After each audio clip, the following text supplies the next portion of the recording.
When you think of Thomas Alva Edison, you probably picture a solitary genius. A man sitting alone in a dark lab, suddenly illuminated by the warm glow of the world's first light bulb. We're taught that he single-handedly pulled humanity out of the Dark Ages. But the real story, it's way more chaotic, brilliant, and, honestly, a little ruthless. Edison wasn't just a scientist. He was a corporate pioneer, a master marketing manipulator, and a brutal competitor who would stop at nothing to crush his rivals. Today, we're looking past the myth to see how Thomas Edison actually invented the modern world, and the dark side of that genius. To understand the man, you have to understand the kid. Born in Ohio in 1847, Edison didn't excel in a traditional classroom.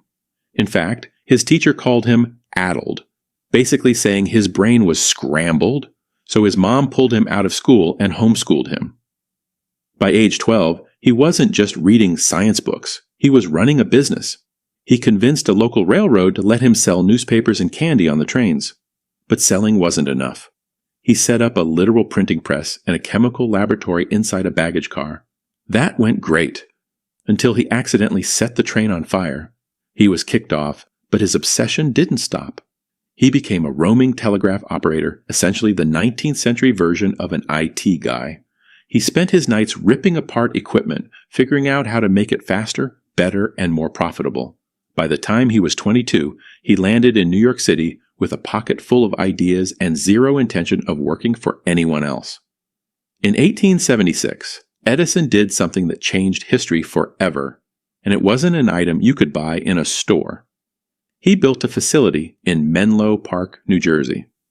Before Edison, inventors worked alone in their basements or attics. Edison realized that was too slow. Instead, he built the world's first industrial research laboratory. He hired teams of machinists, chemists, and mathematicians, whom he called his muckers, and put them to work on an assembly line of innovation. Edison's true genius wasn't always coming up with the spark of an idea. It was managing the factory that turned sparks into products. Take the phonograph in 1877, the first machine that could record and play back sound. It blew people's minds. They literally called him the Wizard of Menlo Park because it felt like magic. But his biggest trick was just around the corner, the light bulb. Let's clear up a massive historical misconception. Thomas Edison did not invent the light bulb. Dozens of inventors had already made them. The problem was they were too expensive, burned out in minutes, or drew way too much power. Edison didn't invent the bulb. He perfected it. His team tested over 6,000 different materials, including beard hair and bamboo, trying to find a filament that would burn for hours. When they finally found carbonized bamboo, the commercially viable light bulb was born. But a light bulb is useless if you don't have an outlet to plug it into. And in 1880, nobody had outlets.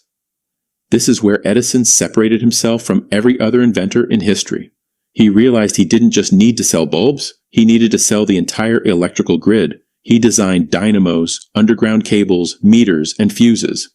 In 1882, he switched on the Pearl Street station, lighting up a square mile of Manhattan. Suddenly, gas lamps were obsolete. Edison was on top of the world. But with massive success comes massive competition, and Edison's grid had a critical flaw. It used direct current, or DC. DC power was safe, but it could only travel about a mile before the electricity died out. To power a whole country, you'd need an Edison power plant on almost every street corner. Enter a brilliant, eccentric young immigrant who walked into Edison's office with a letter of recommendation. His name was Nikola Tesla. Tesla looked at Edison's DC system and said, "There's a better way." Tesla championed alternating current, or AC. AC power could travel hundreds of miles over thin wires with barely any loss of energy. Edison dismissed it. Some say it was ego. Others say it was because Edison had invested his entire fortune into DC infrastructure. Either way, Tesla quit, teamed up with a wealthy industrialist named George Westinghouse, and the War of the Currents began. And this is where the wizard got dirty. Edison launched a massive smear campaign to convince the public that AC power was lethal. He paid local kids to bring him stray dogs and cats, and he publicly electrocuted them using AC power in front of reporters. When New York State was looking for a more humane way to execute criminals, Edison secretly funded the development of the first electric chair, specifically using alternating current, just so he could tell the public that AC was the executioner's current. It was a brutal, dark chapter in scientific history, but despite the fear-mongering, logic won out. AC was simply better. Westinghouse won the contract to power the Chicago World's Fair in 1893, and Edison's company was eventually forced by its own investors to switch to AC power, merging to form what we know today as General Electric. Losing the current war didn't break Edison. He just moved on to the next monopoly. He turned his attention to motion pictures, inventing the kinetoscope and patenting almost every piece of camera tech available. In fact, he formed a movie trust so strict that independent filmmakers literally fled New York and moved across the country to a small, sunny town where they could dodge Edison's patent lawyers. That town, Hollywood. By the time Edison passed away in 1931 at the age of 84, he held an astonishing 1,093 U.S. patents. On the night of his funeral, President Herbert Hoover asked Americans to turn off their lights for 1 minute as a tribute. The entire nation went dark. So, how should we remember Thomas Edison? As a thief who stole ideas from men like Tesla, or as the brilliant visionary who built our modern world? The truth is, he was a bit of both. Edison's greatest invention wasn't the bulb, the phonograph, or the movie camera. It was the system of modern innovation itself. He proved that ideas are nothing without execution, teamwork, and a hell of a business strategy. What do you think? Was Edison a genius or just a great businessman? Let me know in the comments below.